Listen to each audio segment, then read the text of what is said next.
Hi, my name is Lindsay Ferreira, and I am the Democratic candidate for U.S. Congress in Ohio's 1st Congressional District, running to primary incumbent Greg Landsman in the Democratic primary, May 2026.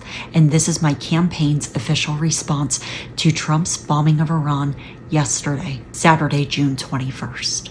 To the people of Ohio's 1st District and every American who still believes in truth. Yesterday, Saturday, June 21st, President Trump launched airstrikes against Iran. This is a fact, and my opponent Greg Landsman has already come out in support and applause of this decision. Let me tell you where I stand. For months, Trump promised he would never get us into new wars. At his 2025 inauguration, he said, and I quote, "America will not be judged merely by the wars we win, but by the wars we never get into," end quote. He's repeatedly declared, quote, "I'm not going to start wars, I'm going to stop wars," end quote. He has said this in his campaign rallies and in interviews leading up to his presidency. Yet just 153 days into his term, the United States has launched airstrikes against Iran. This does not look like not starting wars to me. This isn't self-defense. This isn't leadership.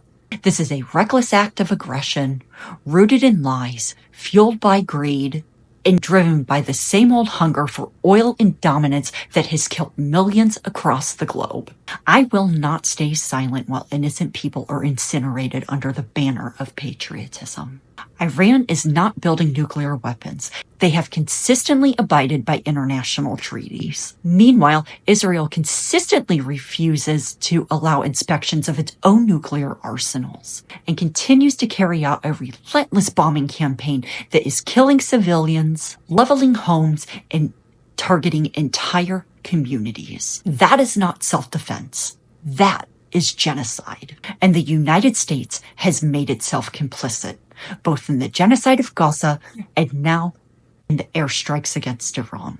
This war has nothing to do with security and everything to do with control. Control of land, of people, and especially of oil. Trump has been open about this, and he talks about the oil constantly. This is about money, not morality.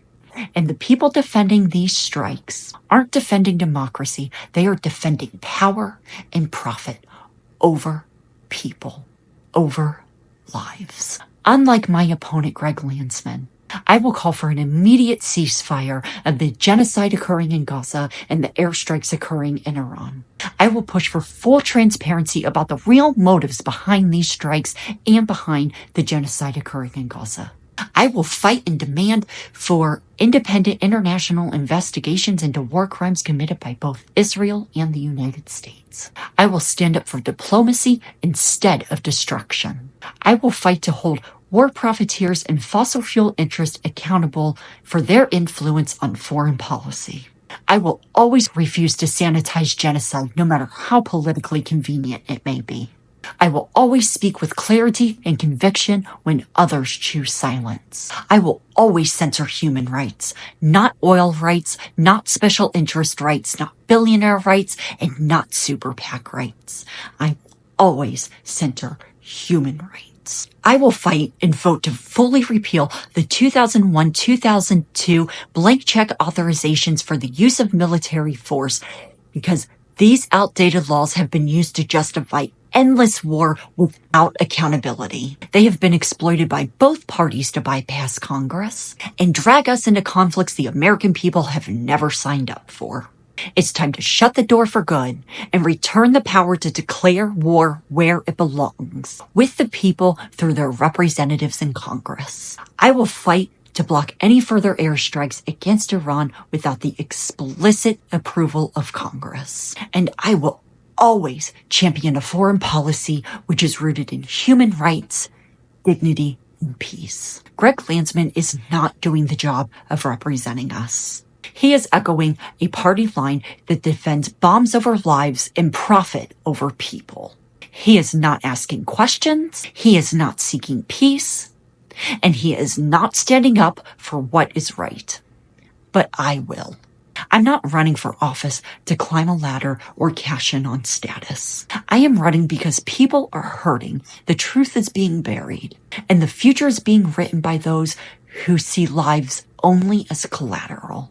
I am going into this not for the politic, but for the people, for you, for your kids, for your family, your grandkids, in the world that your kids and grandkids will inherit. This campaign isn't about party lines. It's about the moral line that we draw right now together. This is about you. And this is about our future, not just as a nation, but as a world and who we want to be. Stay safe and close to those that you love. And I please ask you to keep the people of Gaza and the people in Iran in your hearts, in your thoughts, in your duas, in your prayers, whatever aligns with you. Keep these people who are just trying to live their lives and didn't ask for any of this in your thoughts, in your hearts. And when you're fighting against this Trump administration, when you're fighting for democracy, please think of them and that you are fighting for them too. My name is Lindsay Ferreira, and I approve this message.